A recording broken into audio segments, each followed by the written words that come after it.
Creció en un ambiente familiar rodeado de mucho cariño y sobre todo de gran admiración hacia sus progenitores y abuelo, siendo este último pieza clave en su formación y con quien compartió muchos momentos de su niñez. De mi infancia tengo, por ejemplo, unos recuerdos maravillosos, como son las vacaciones que pasaba yo cada año en la hacienda de mi abuelo, y nos íbamos a caminar a caballo. A todas estas 2 horas y media eran de ir platicando con mi abuelo. También él, le tengo un recuerdo gratísimo, iluminó mi niñez.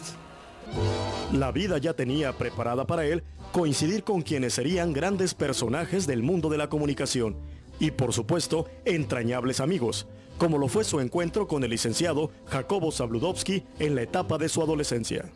Al licenciado Gonzalo Castellot lo conozco en la Escuela Nacional Preparatoria y ahí estaba ya el licenciado Gonzalo Castellot como ayudante del rector que se llamaba Rodolfo Brito Fouché. En 1945 empezamos a trabajar con Sordo Noriega y en 1947 inauguramos la XX. Fue el director de los noticieros y yo trabajé con él como redactor.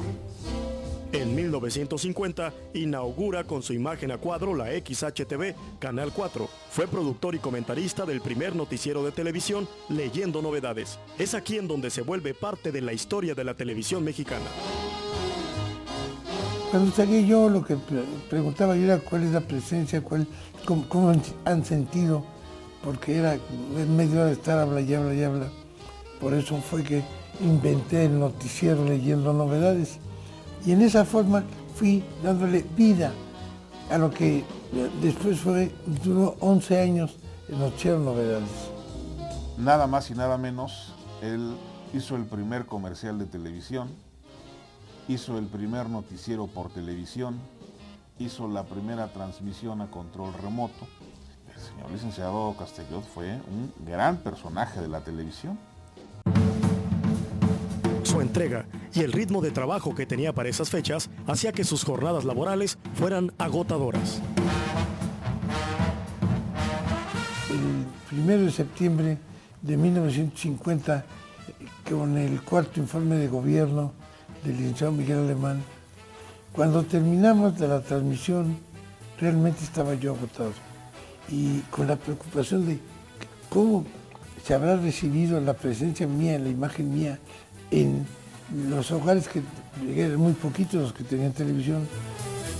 En 1964 lo invitan a formar parte del equipo de comunicación de la Presidencia de la República, estando como primer mandatario Gustavo Díaz Ordaz, en donde lo nombran jefe del Departamento de Radio, Televisión y Cine.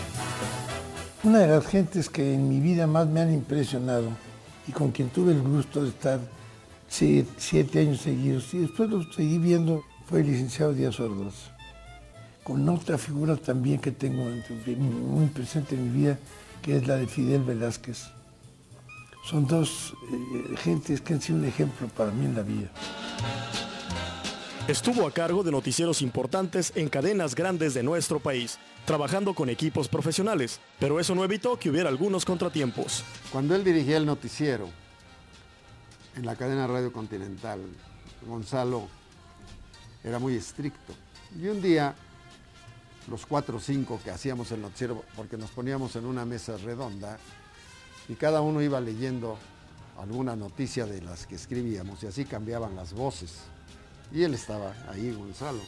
Pero ese día nos habíamos ido, muchachos jóvenes, a un jueves taurino y llegamos de la plaza 5 minutos antes de entrar al aire y no habíamos escrito nada. Entonces tomamos un periódico, nos repartimos uno cada hoja y mientras los otros leían, uno iba buscando su noticia. Y entonces uno de los compañeros, leíamos directamente del periódico, sin haberlo dicho al aire, porque decíamos, estamos informando gracias a nuestros servicios especiales y a nuestros reporteros y corresponsales en el mundo. Y entonces el presidente de los Estados Unidos, dijo este muchacho que empezó a leer, el presidente de los Estados Unidos salió hoy rumbo a Europa, sigue en la página 8. Salió al aire Y el que salió de sus casillas fue Gonzalo Castelló. Nos dio la regañada del... Todavía no termina de regañarnos. Esta actividad le permite conocer a figuras de la época de oro de nuestro cine nacional, actores y actrices de televisión, grandes líderes y empresarios de los medios de comunicación, entrevistar a políticos que marcaron en su momento el ritmo de nuestro país. El trabajo desempeñado por el llamado Señor Sonrisa siempre trae gratos recuerdos a todos los que trabajan con él, incluso a su propio nieto, quien después fungiría como uno de los productores del programa Otro Rollo. Gracias a su abuelo, llega a pisar por primera vez un foro de televisión en Televisa Chapultepec. Casualmente hoy fui a Televisa Chapultepec en la mañana y me decía la gente con la que yo, es que este edificio es muy viejo. Le digo, no, y no lo conociste antes. Y yo me acuerdo que yo venía con mi abuelo a verlo trabajar en la sección que tenía de mujer a mujer el programa, o todo para la mujer, no me acuerdo cómo se llamaba el programa, de mujer a mujer. El caminar por los pasillos, el ver cómo lo saludaba a todo el mundo, cómo todo el mundo tenía una deferencia con él, lo saludaba de muy buena gente, nadie hablaba mal de él nunca. Entonces, esa impresión que tengo de él, de cómo lo quiere la gente, a mí nunca se me va a olvidar. Pero además el estar en un foro de televisión por primera vez fue gracias a mi abuelo. La vida sindical guarda una gran deuda con el licenciado Gonzalo Castelló, ya que a través de mejorar las condiciones del gremio en el cual él se desempeñaba, buscó herramientas para consolidar hacia el futuro lo que sería un organismo sindical fuerte y con beneficios para sus integrantes. Gracias al licenciado Castelló existimos, así de sencillo.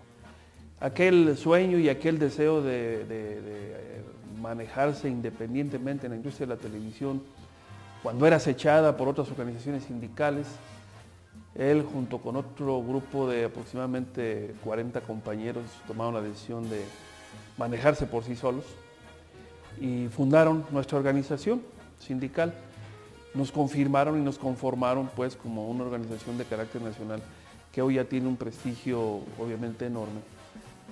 El que sentó las bases precisamente fue el licenciado Gonzalo Castelló.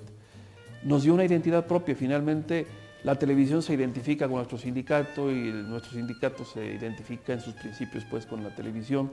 Entonces, para nosotros, ¿qué representa Gonzalo Castelló? Simple y sencillamente el padre de este sindicato.